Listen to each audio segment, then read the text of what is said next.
રાજ્ય સરકારના નવા મંત્રીમંડળનો આવતીકાલે શપથ સમારોહ યોજાશે। મહત્વના સમાચાર ગાંધીનગરમાં મહાત્મા મંદિરમાં સવારે 11:30 કલાકે શપથ ગ્રહણનો કાર્યક્રમ યોજાશે। રાજ્યપાલ આચાર્ય દેવવ્રત નવનિયુક્ત મંત્રીઓને શપથ લેવડાવશે। મહત્વના સમાચાર, હવે જે ચર્ચાઓ ચાલી રહી હતી કે ક્યારે મંત્રીમંડળ યોજાશે તેનો અંત આવ્યો છે। આવતીકાલે 11:30 વાગે મંત્રીઓને શપથ લેવડાવવામાં આવશે। ભાજપના રાષ્ટ્રીય અધ્યક્ષ જેપી નડ્ડા શુક્રવારે સવારે ગાંધીનગર પહોંચી જશે। આ ઉપરાંત નવા મંત્રીમંડળમાં વર્તમાન સાથે નવા મંત્રીઓનો થશે સમાવેશ। કચ્છ, સૌરાષ્ટ્ર, મધ્ય ગુજરાત અને ઉત્તર ગુજરાતમાંથી નવા સભ્યોનો સમાવેશ કરવામાં આવશે। તો વર્તમાન મંત્રીઓ આજે સાંજ સુધીમાં પદ પરથી રાજીનામું આપશે। વર્તમાન મંત્રીઓ મુખ્યમંત્રી ભૂપેન્દ્ર પટેલને રાજીનામા સોંપશે। મહત્વના સમાચાર, મંત્રીમંડળ વિસ્તરણને લઈને નવા મંત્રીમંડળના વિસ્તરણ પછી કેબિનેટની બેઠક મળે તેવી પણ શક્યતા। કેબિનેટ બેઠકમાં જ મંત્રીઓને કરાશે ખાતાની ફાળવણી અને ભાજપના તમામ ધારાસભ્યો મંત્રીઓને ગાંધીનગરમાં હાજર રહેવાની સૂચના આપવામાં આવી છે। ગાંધીનગરના મહાત્મા મંદિરમાં 17 ઓક્ટોબરે શપથ સમારોહ યોજાશે। સવારે 11:30 વાગે રાજ્યપાલ નવા મંત્રીમંડળને શપથ લેવડાવશે। સાંજ સુધીમાં અનેક મંત્રીઓ રાજીનામા આપશે। ગુજરાત રાજ્યના મંત્રીમંડળ વિસ્તરણની સત્તાવાર જાહેરાત થઈ ગઈ છે। 17 ઓક્ટોબરને શુક્રવારની સવારે 11:30 કલાકે ગાંધીનગરના મહાત્મા મંદિરમાં ભાજપના કેન્દ્રીય નેતાઓની હાજરીમાં નવનિયુક્ત મંત્રીઓનો શપથ ગ્રહણ સમારોહ યોજાશે। રાજ્યપાલ આચાર્ય દેવવ્રત તમામ મંત્રીઓને શપથ લેવડાવશે। આજે સાંજ સુધીમાં તમામ મંત્રીઓ પોતાના પદ પરથી રાજીનામા આપી દેશે। સામાન્ય રીતે મળતી કેબિનેટની બેઠક પણ 15 ઓક્ટોબરના રોજ મળી નહોતી। આજે ગુરુવારે કેબિનેટની બેઠક પણ મળશે એવું નક્કી થયું હતું। જો કે અચાનક આજે મળનારી કેબિનેટ બેઠક પણ મોકૂફ રાખવામાં આવી હતી અને હવે વિસ્તરણ પછી જ કેબિનેટ બેઠક મળે એવી સંભાવના છે। 2 દિવસ ભાજપના તમામ ધારાસભ્યો અને મંત્રીઓને ગાંધીનગરમાં હાજર રહેવા માટે સૂચના આપવામાં આવી છે। આ તમામને આજે બપોર સુધીમાં હાજર થવા આદેશ પણ કરાયો છે। જે પણ ધારાસભ્યોને મંત્રીમંડળમાં સ્થાન મળવાનું છે તેઓને ફોન આપવાના શરૂ થઈ ગયા છે અને એવી માહિતી મળી રહી છે કે આજે બપોર સુધીમાં મંત્રીમંડળ રાજીનામું આપી દેશે અને શુક્રવારે સવારે નવું મંત્રીમંડળ જાહેર કરવામાં આવશે।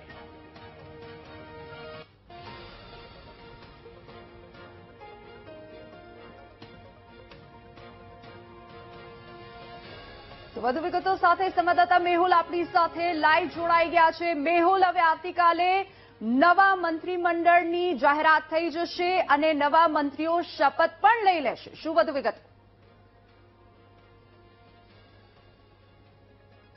જી મેહુલ, સત્તાવાર આજે વહેલી સવારે આ મેસેજ જે છે તે કરી દેવામાં આવ્યો છે। આવતીકાલે શપથ ગ્રહણ સમારોહ મહાત્મા મંદિર ખાતે યોજાશે। મહાત્મા મંદિર ખાતે પણ આ તમામ તૈયારીઓ છે તેનો પ્રારંભ થઈ ચૂક્યો છે। વાત કરવામાં આવે તો મુખ્યમંત્રી તરીકે ભૂપેન્દ્ર પટેલ જે છે તે યથાવત જે છે તે રહેવાના છે, પરંતુ તેમના જે મંત્રીમંડળના જે સભ્યો છે તેની અંદર ફેરફાર થશે અને નવા પદનામિત મંત્રીઓ છે તેમના શપથ ગ્રહણ આવતીકાલે 11:30 મહાત્મા મંદિર ખાતે યોજાશે। ખાસ જે વાત કરવામાં આવે તો કેન્દ્રીય નેતૃત્વ છે તે પણ આ શપથ ગ્રહણ સમારોહ છે તેની અંદર ઉપસ્થિત રહેવાના છે, જેમાં કેન્દ્રીય ગૃહમંત્રી અમિત શાહ, ભાજપના રાષ્ટ્રીય અધ્યક્ષ જેપી નડ્ડા અને રાષ્ટ્રીય મહામંત્રી સુનિલ બંસલ, કારણ કે તેમનું પણ નામ સંભળાઈ રહ્યું છે, તેઓ ગુજરાત આવી રહ્યા છે, તેઓ પણ ઉપસ્થિત જે છે તે રહેવાના છે।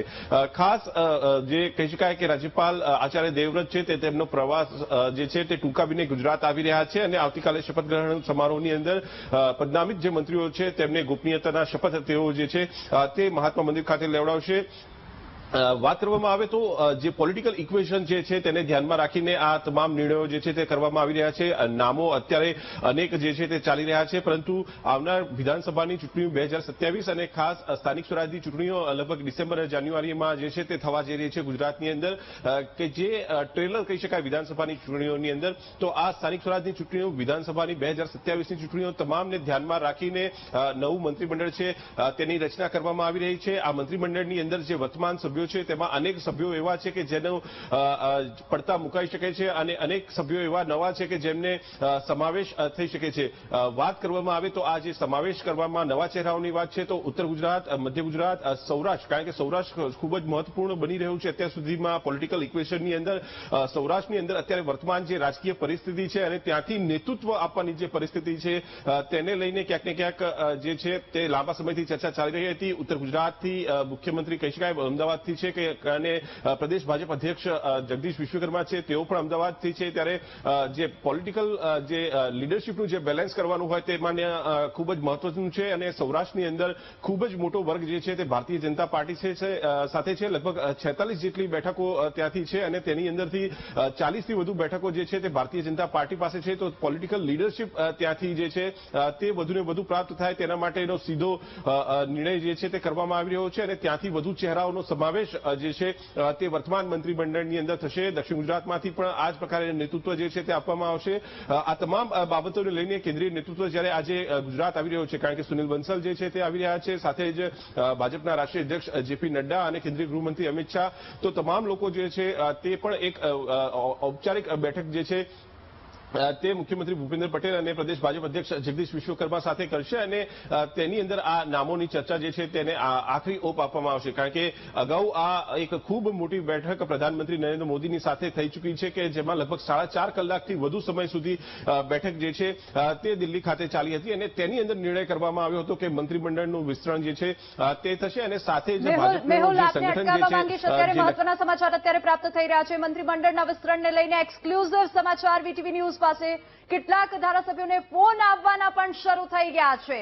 મંત્રીમંડળમાં સ્થાન અપાયું હોવાની માહિતી અત્યારે આપવામાં આવી છે. કેટલાક ધારાસભ્યોને ફોન પણ આવવાના શરૂ થઈ ગયા છે. શપથ માટે કાલે તૈયાર રહેવા સૂચના આપવામાં આવી છે. કાલે 11:30 આ શપથવિધિ સમારોહ યોજાશે. એક પછી એક ધારાસભ્યોને ફોન આવવાના શરૂ થઈ ગયા છે.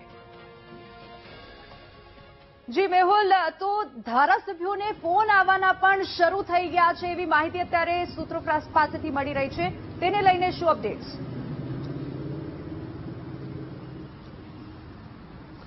બિલકુલથી વાત કરવામાં આવે તો આ પ્રેક્ટિસ જે છે આજથી જ આમ તો શરૂ થતી હોય છે. મોડી રાતથી આ પ્રકારે ફોન કરવામાં આવતા હોય છે, પરંતુ જે અત્યારે તમામ જે સભ્યો છે તે સભ્યોને ગઈકાલે જ આપણે જે રીતે કહ્યું છે કે જે પ્રદેશ તરફથી જે સૂચના આપવામાં આવી છે કે ધારાસભ્યોને કે તેઓ ગાંધીનગરમાં રહે અને 2 દિવસ ગાંધીનગરમાં રહેવા માટેની સૂચના જે છે તે આપવામાં આવી હતી. પરંતુ જે મંત્રીમંડળમાં સ્થાન પામતા સભ્યો, કારણ કે મંત્રીમંડળ જે વર્તમાન જે સંખ્યાબળ છે તે લગભગ 16નું છે, મુખ્યમંત્રી સહિત 17 સભ્યો થાય છે. આ જે સંખ્યાબળ છે તે વધવાની શક્યતા છે અને તમામ જે પણ ધારાસભ્યો જે નવા છે જેમનો નવા સમાવેશ થવાનો છે અને વર્તમાન જે બોડીમાંથી જે લોકોનો સમાવેશ જે છે તે થવાનો છે તે તમામને જાણ કરવામાં આવી રહી છે.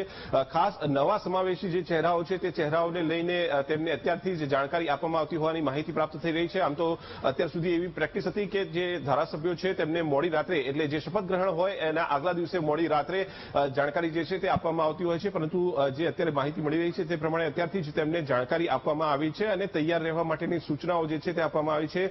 ધીરે ધીરે કરીને પ્રદેશ ભારતીય જનતા પાર્ટી તરફથી આ નામો જે છે તેની જાહેરાત થવાની પણ સંભાવના અત્યારે જોવામાં આવી રહી છે. મહત્વપૂર્ણ જાણકારી જે છે તે અત્યારે પ્રાપ્ત થઈ રહી છે. જી મેહુલ, આભાર સમગ્ર માહિતી બદલ. તો રાજ્ય સરકારના નવા મંત્રીમંડળનો આવતીકાલે શપથ સમારોહ યોજાશે. ગાંધીનગરમાં મહાત્મા મંદિરે સવારે 11:30 કલાકે શપથ ગ્રહણનો કાર્યક્રમ.